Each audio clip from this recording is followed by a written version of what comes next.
Welcome to Informed Investor. The Reserve Bank of India recently concluded its Monetary Policy Committee meeting, and there's some big news. Under its newly appointed Governor Sanjay Malhotra, the MPC committee decided to cut interest rates by 25 basis points to 6.25%. This is the first time in nearly 5 years that the RBI has decided to reduce interest rates. Why is this such a big deal? Well, stay tuned because we're all about to dive deep into this and what it means for the Indian economy and your wallet. Now, the Reserve Bank of India decided to cut its interest rates by 25 basis points to 6.25% the first time in 5 years. If you see the chart on your screen, the last time the RBI cut rates was in May 2020, when it lowered the rate to 4% to cushion the economy from the COVID-19 pandemic's impact. Since May 2022, the central bank has raised the repo rate 7 times to 6.5% to combat a rising inflation, supply chain disruptions, and global price surges. This rate pause had been in effect since February 2023, making this recent cut a significant development. But why did the RBI decide to cut the repo rate now? The MPC has observed a decline in inflation rates and expects further moderation towards the target in 2025-2026. If you see the image, inflation declined to 5.22% in December 2024, below the RBI's target of 6%. For FY26, inflation is projected to be at 4.2%. Another factor has been a notable slowdown in the economy. If you see, GDP growth over this quarter has declined, and for the second quarter of fiscal year 25, GDP came in at 5.4%, a 7-quarter low. Basically, the MPC felt that these economic conditions created an opportunity to support economic growth while keeping inflation in check. But what does a rate cut actually do? When the RBI cuts the repo rate, it means that banks can borrow money from the RBI at a lower interest rate. This in turn allows banks to reduce their lending rates for consumers and businesses. This has several implications. Firstly, lower interest rates encourage borrowing, which increases the money supply in the economy. With cheaper loans, consumers are more likely to spend on big-ticket items like homes and cars.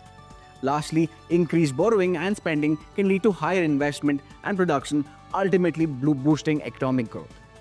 Now, if you remember, even the recently announced Union Budget on February 1st had some massive announcements which aimed to spur consumption in the economy. The finance minister mentioned that incomes up to 12 lakhs will not be liable to income tax under the new regime. As a result of these proposals, the government would be foregoing 1 lakh crore in direct tax revenue.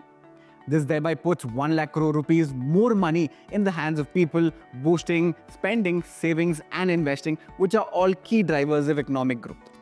Now, you might be wondering, what about inflation? While the rate cut and the budget aim to boost demand, there's a risk that this could lead to higher inflation. The RBI is focused on keeping inflation within its target range. In fact, for fiscal year 26, the inflation is projected to be 4.2%. So they'll be closely monitoring the situation.